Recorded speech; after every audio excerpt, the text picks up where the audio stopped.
So, hello and welcome to the Unlocking Potential podcast. This is a podcast that will help you to thrive as a leader in your work and also to help your team to thrive. So, my name is Emily Petty. I am a leadership coach, trainer, and facilitator. I have a background in professional fundraising. I think it's about to be my 27th anniversary in the workplace, working in the charity sector. But my mission really is to help leaders thrive by creating spaces to think for themselves so that they then enable their team to thrive. And that will also include helping them to think for themselves as well. And for this podcast, I'm delighted to have Tim Baker alongside me as my very first guest on the Unlocking Potential podcast. And today we are going to talk about how to love work again and find joy in what you do. So I'm really, really excited to have this conversation with you, Tim. So, firstly, would you like to introduce yourself? Thank you, Emily, and I'm very honoured to be the first guest on the Unlocking Potential podcast. Thanks for having me. Yes, my name's Tim.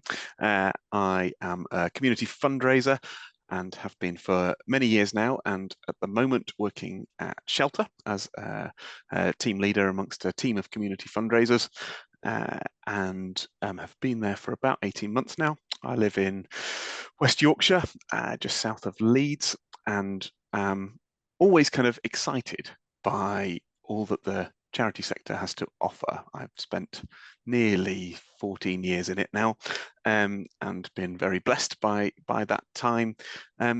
But probably first came across you, Emily, when I was perhaps a little gloomy about all things charity sector. I guess maybe I'd come to the end of a cycle, and I was tired and maybe even a bit grumpy.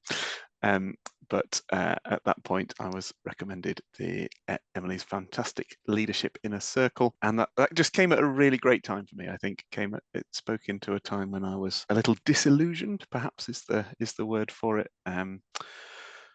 Not necessarily by the cause or even by being a fundraiser. I'm still energized I've always been energized by all of those things, but just, I was having one of those times where work wasn't great. Some of that perhaps was the work, some of that was perhaps some personal stuff going on in my own life, but perhaps it mostly just seemed like I'd sort of forgotten to do the things that I know are good for me. And spending time with you, Emily, and the other leaders on the course and going through that inner circle journey together really felt like it turned that around for me. So I'm hoping we can reflect a little bit on that as we chat today. Wonderful. Thank you, Tim. So when you reflect on that journey from sort of gloomy, grumpy Tim, let's say, to where you are now, I suppose what was the biggest factor in that shift? And also I'd love to hear where you are now. Like what's the difference? What is that kind of we talked about the title is Loving Work and Joy, and we'll get on to that. So yeah, what was the biggest sort of shift or factor in that shift for you personally? I mean, I think it does come down to that one simple, lovely three-letter word, joy. Um, I've always loved people. I'm a people person. I've always loved line management. I think it always comes with some challenges, doesn't it? But it also brings lots of joy. And I've always seen myself as a good manager, someone who values the role of manager in an organisation. And I love this sector, and I love Shelter and the cause and what we stand for. But yeah, felt like that joy had sort of ebbed away over perhaps several months, and as I was saying before, lots of different reasons. But I think the biggest factor in changing that was this sort of relationship between joy and thinking, or thinking and joy. Um, I think I said to you in one of our very early calls on that leadership circle that I'm usually the sort of nerdy guy in the corner who's reading Patrick Lencioni books on his lunch break, or whilst other people are playing softball.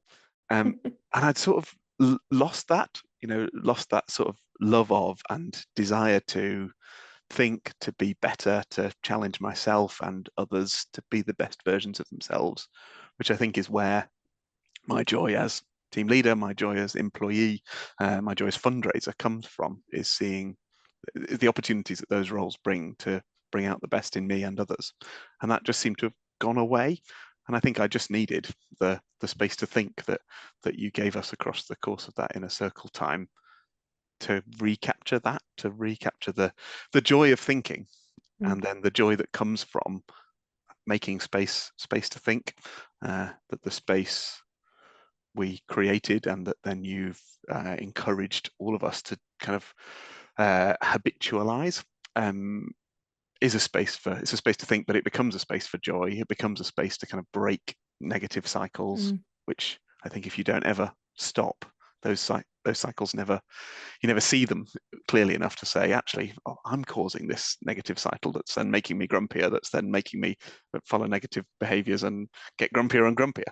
So it was kind of a space to break those rhythms. And maybe, yeah, just a space to kind of realign what matters. We've done some great conversations about values, haven't we? And Yeah. I think values are a really easy thing to forget about when what you're doing is having 7 meetings and answering a load of emails in like quick time, instead of going, actually, what's the clear good decision here? What values do I bring to this meeting, to this email chain? And yeah, just remembering what I should have known all along, really, which is that thinking is good for you.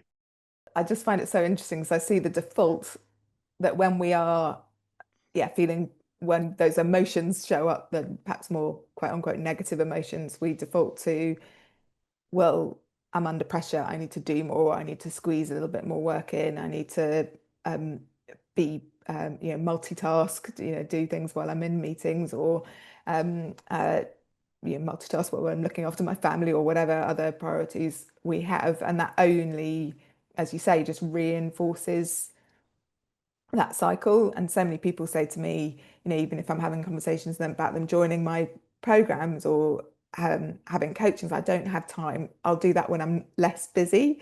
But that's the biggest irony, is like the thing that they need most, that we need most, is to pause, is to think, is to reflect. Um, and the value of being sort of accountable in that thinking, because your thinking is being witnessed by somebody else in a group setting. But I was just thinking back then, because the leadership inner circle's finished.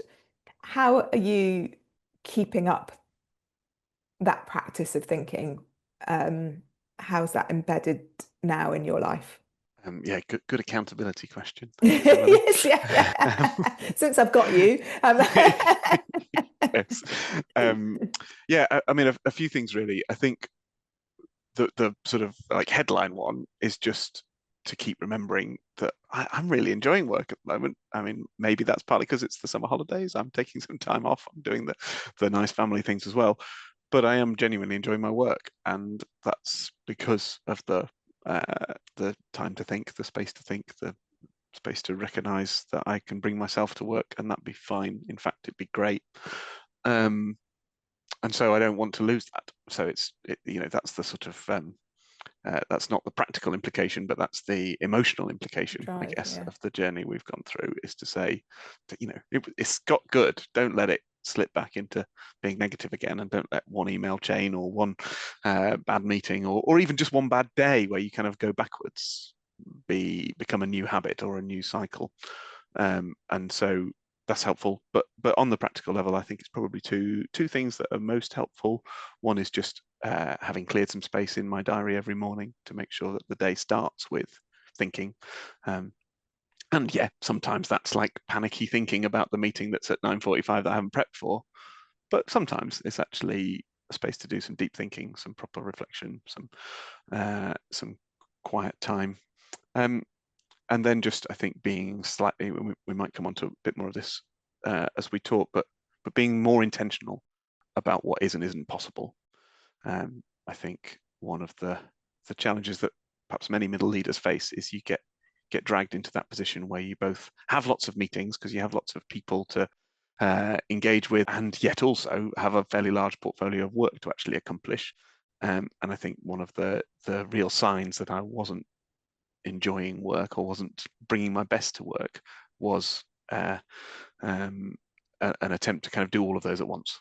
So to turn up to a meeting that you know is critical, that you know you have to get something out of or even lead, and also be running to a deadline of trying to get something sent, something done, something finished at the same time. And so trying to multitask and actually just doing nothing, or neither of those things well. And yeah, read something interesting as part of all the leadership thinking about how we never really multitask. We just flip between two jobs, and we're kind of teaching our brains that that's okay instead of bringing any kind of focus. So yeah, it's been trying to be more realistic so that I can be more focused. That's great. Yeah, and actually, yeah, I actually think actually that tasking is yeah, I wrote a list over the weekend. I asked myself the question, what are the joy killers? And actually, yeah, multitasking is probably a joy killer because Yeah, you're getting nothing done well. yeah, yeah. And And you're and that having really bad conversations that yeah. could be good. And so you're not enjoying those. So you get off that meeting and think, what was the point of that meeting? Well, it's partly because I didn't bring anything to it. And then you're also trying to do jobs that aren't done well either, and that's frustrating because they usually come back to you, don't they? If you do a Yes. Yeah. half good job the first time, you end up having to do it again anyway.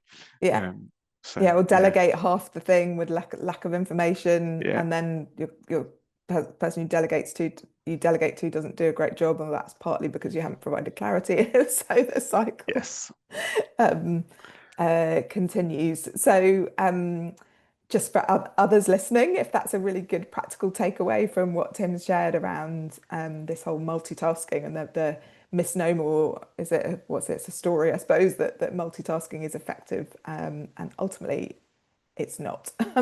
And taking time to pause and think and be focused and get really good at one thing or do one thing well is key. Yeah, what other tools have helped you, I suppose, find a new perspective? Because I think there's something around hearing you talk about not feeling great about work and now finding joy. And, the reality is within a day, not something bad will happen in a day. I'm not predicting that, but, bad, not not bad every or single day, but not every yes, single day, but, but challenges happen. Like, for example, this morning I was about to jump into a meeting at 9 o'clock and had a call about my aunt, and I had to quickly deal with some care for her. And I noticed that because my intention this week was around joy, I was like, no, this is good. I've got responsibility. I can manage this. I set the boundary of what I could do between, the 10 minutes before 9 o'clock. And actually, I felt good about that thing. Whereas if my mindset was in a negative place, I'd be like, this is so annoying. I would do all this thing. So, yeah, what other tools have you learnt or found helpful to help you gain that perspective? yeah. Thanks, Emily, and yeah, not pretending to be a kind of guru at this yet. This is still very much a work in progress, and can't pretend I haven't muttered some rude words under my breath at the arrival of certain emails or whatever. But yeah, we're working on this. Um, I think probably two things I'd mention at this point. The first is just a really simple tool that you showed us as part of the leadership in a circle, Emily, which is two kind of spectrums, one about pace and one about perspective. So just a kind of line with slow at one end and fast at the other on the pace one, and then with close and kind of good long distance. Can't think of the two ends of the perspective one, but yeah, like Zooming in and zooming out was zooming the in and yeah, zooming out. yeah. Thank you. See, that's So testing you now. I know. Yeah. But the principle of the both is really, really helpful, and I used it a little bit with my team as well. Just inviting people to think about, inviting myself to think about what pace am I working at, and is that the right pace for now? Is it a sustainable pace? Is it a pace that has impact? And I find that one particularly helpful because uh, there are some days where, so I use that as part of that morning kind of thinking time. And there are some days where you look at the diary and you're like, you know what, we just have to be realistic. Today is going to be a day where the pace X is going to be right up near the end.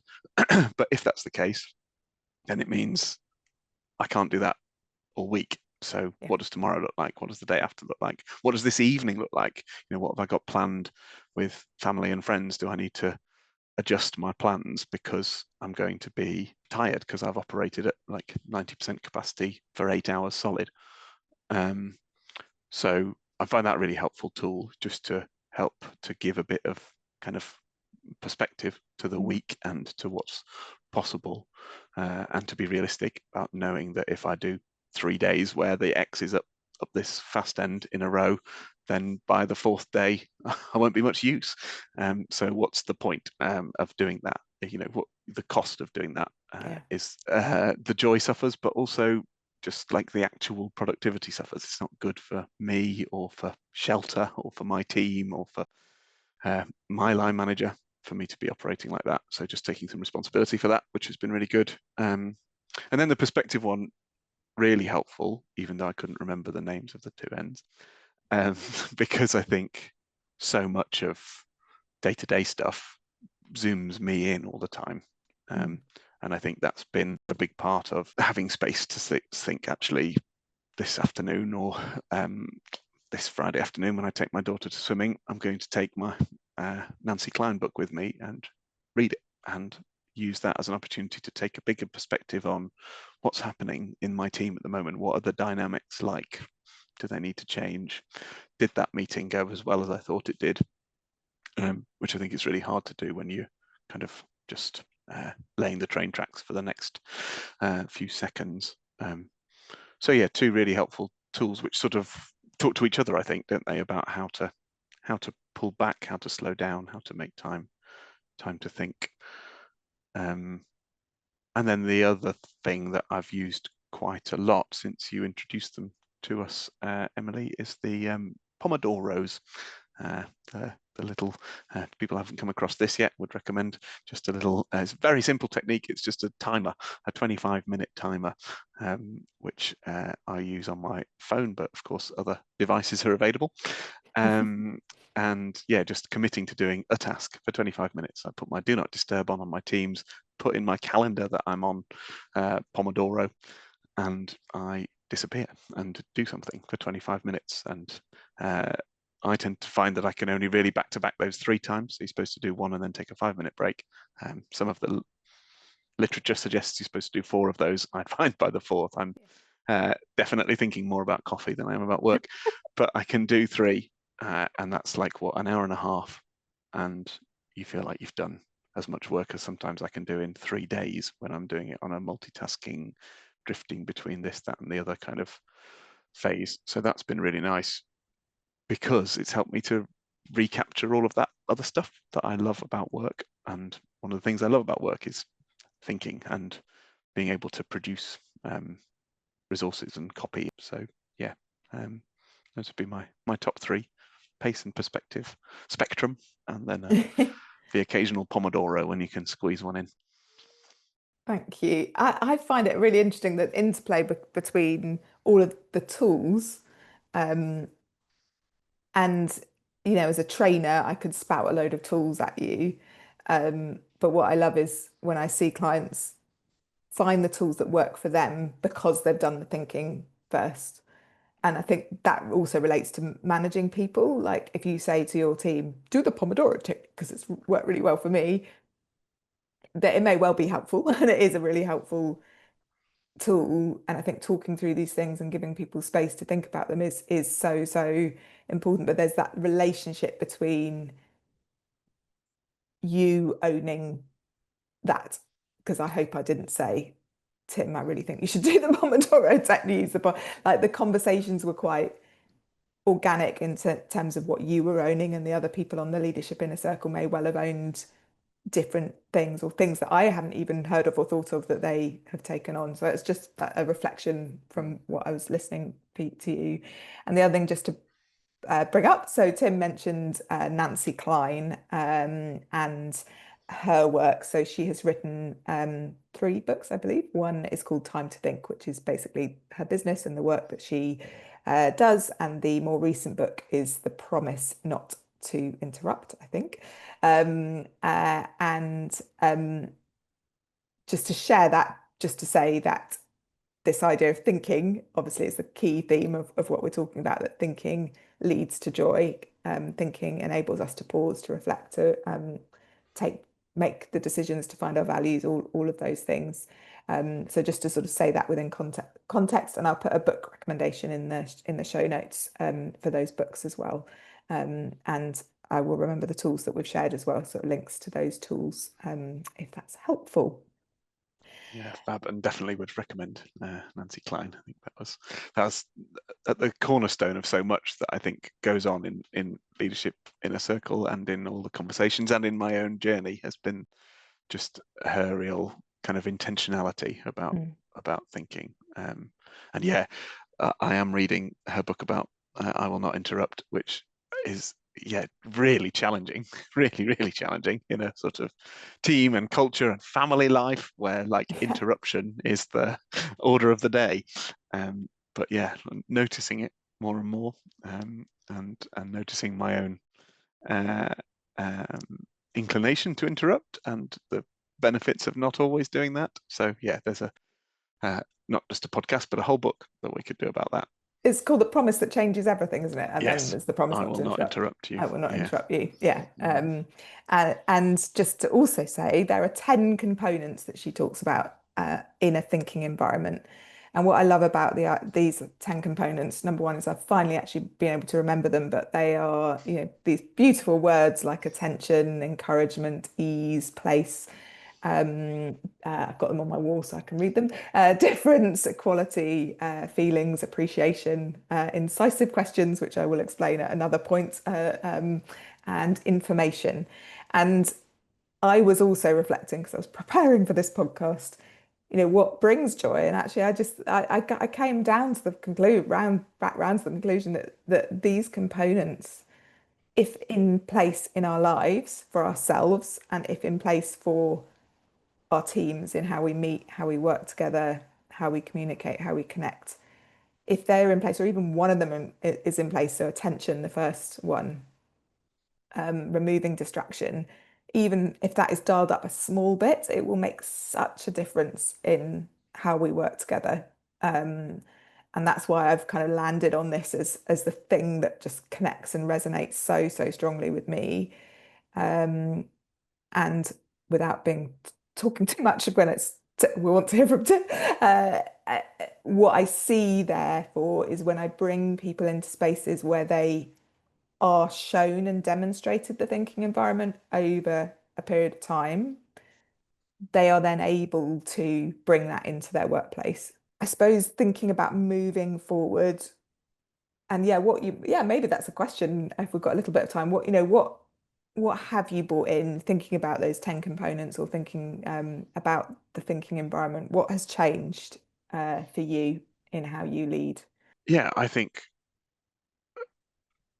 sort of wanting to do the thinking environment justice, I guess, has been the biggest thing for me, has been to sort of just overall shift the dynamic away from um, a best case scenario. It's like, how do we get the agenda done for this meeting? Worst case scenario, sometimes it's like my way of thinking has been, how do I get through this meeting without dropping such a massive ball on my foot that I scream? So can we survive this meeting? Has occasionally been the like attitude I'm taking to a meeting, and I don't think that's helpful. It's not helping anybody really. So shifting that much more around what role do I have to play in this meeting, in creating a space where I, but also everybody else on the call, can flourish. And I think recognizing as well the challenges of doing thinking environment really well online. I think I hope most of my team would testify to the fact that I think we've had some brilliant away days across all of the 18 months or so that I've been at Shelter, but we haven't always had great team meetings online. And I think some of that for me has been having the time and space to think about, how do we translate some of those really good behaviors and intentions to an online space where the temptation of distraction is much higher. The cost of attention is greater. And I think one of the things I've been sort of semi-joking about in the leadership circle, but also then with my team, is about show me your hands. So more and more, and those of you watching, if you're watching this on YouTube or anywhere, will see that most of the time, I hope my hands have been visible on screen, because that is my new kind of promise to myself, is to sit in a position when I'm on a meeting where other people, but also me on the self view, can see my hands, because it stops me having them on the desk, and the move from the desk to the keyboard or the desk to the phone is far too easy. Whereas the move from like under my chin to the keyboard feels less natural. So trying to put your hands in the sort of places you'd put them if you were meeting in a coffee shop, which sounds really mundane and in fact quite silly, but has really helped me. Just the sort of accountability of that, to say, even if I think I'm being good and putting them on the desk, my team don't know for sure that I'm not tapping away. And I think, overall, it comes back to recognizing that, for me at least, hectic doesn't work. That hectic isn't good. It isn't enjoyable. I know some people do get a genuine kind of buzz out of being really busy and getting the adrenaline flowing, and then allowing the adrenaline to sort of sap away. For me, it takes weeks for the adrenaline to sap away from a few days like that. So it's not healthy, and it doesn't create my best work. My best work is created with a bit of boundaries, a bit of space, a bit of clarity of thought. And I think one of the other things I talked about as part of the leadership circle, which I'll just mention here because this might relate to some people listening along, is I've done quite a lot of work in the last 5 or 6 years around really boundarying my work as a space within my life, because I've got a young family, I've got several hobbies, I've got a whole kind of church life that I'm involved in outside of the 8:45 to 9 to 5:30 rhythm of the week. And so, having put those really firm boundaries in place, I then think it's taken me most of the last few years, and some of the really good thinking that we did together, Emily, to recognize the sort of impact of that, because it means I can't have 8 hours of meetings and still expect to get work done, because I would have done when I was in my 20s. I'd have done the 8 hours of meetings, gone off and had tea, and then come back to the desk and done 4 more hours and done the things that I couldn't do while I was in a meeting. And so you can't just ram all of that together and multitask and achieve the same amount in 8 hours as you can in 12. But also, I wouldn't ever want to go back, and I've not been prepared to compromise on the like boundary that work has in my life. But I have, so I've had to recognize, okay, what other boundaries need to be in place to enable that to work really well, and that to work for everybody. Yes, I'm remembering the question now and how I was going to relate that point to the question, which is that boundary thing is then about being really clear about that with team and with people who you manage, but also people you work with, and saying, actually, if I'm going to get the work done I need to get done, then if I've put keep free, no meetings, please, in my diary, I really need you to respect that, so that I can, because I've thought through, I started my day by thinking about how my day was going to go, and I'll factor in that the fact there might be a crisis, and if there's a crisis, then fine, that's part of my job. But if there's not a crisis, actually, let's respect that. Let's say, okay, let's find a time that works for us both when we can talk, rather than just, ring and we'll talk for an hour and a half. Let's be honest about what we both need here, and being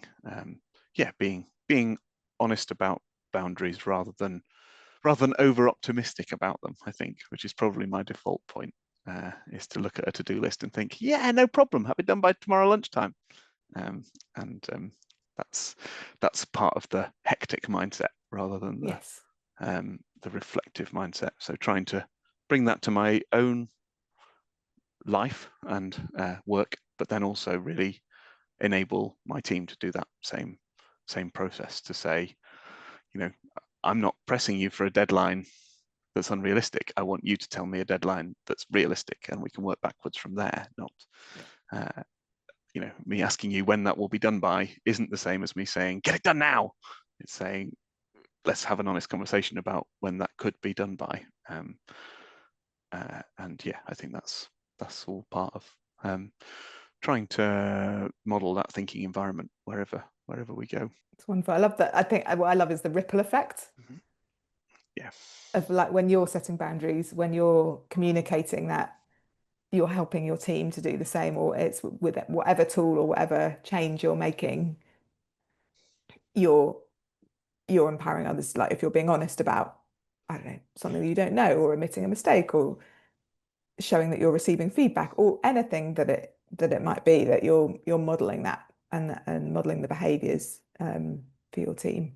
Um, And not always perfectly, and no, and that's part of it as well, isn't it? And owning up and saying, you know what, really sorry, so and so, I wasn't my best this morning, but yeah, I've reflected on it, and here's 3 things we can do about it. Kind yeah.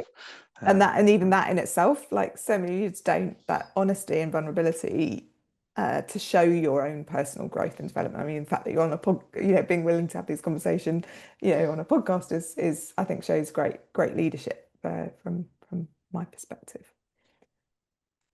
well, thank So, you, and thanks for your part in creating the space to refine joy.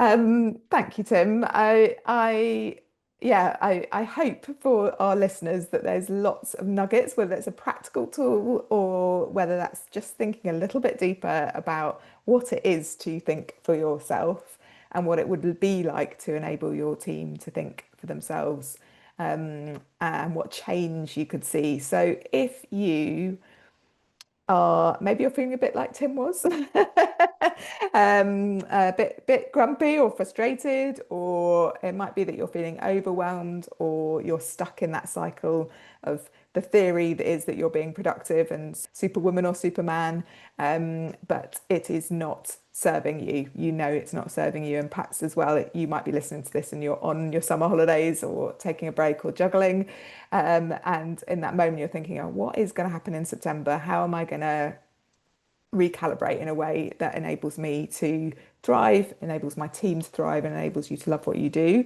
Then I am launching my next version of my Leadership Inner Circle. So my third cohort is starting in September. So hopefully our conversation has given you a bit of a taste to what you might encounter and how you might feel at the end of that. But if you are interested in joining, drop me a line. I have a one-to-one conversation with anyone who joins. So just to make sure you're a good fit and that you're right for the program, no obligation chat. And then, yeah, let's talk about how I can help you or how you can help yourself to thrive and find joy in your work. And similarly, if In you, case that in yeah, case that hasn't come across, hard recommend from me. I'll recommend from Tim. Thank you. And also, if you want to find joy as a team, I did like a little energize workshop with Tim's wider team. So I can also work with your team if you want a more light touch support for your team. So that's my sales pitch.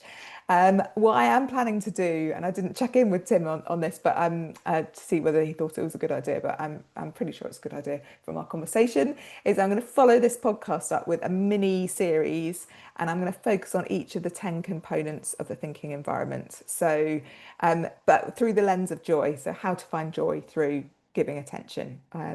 So that will be coming later in August. So if you want to find out more, do follow the podcast and keep listening. So that is all for today. Do like, as I say, follow, share with others, and I hope you have a wonderful week or day whenever you're listening. And I shall see you on the next episode of Unlocking Potential.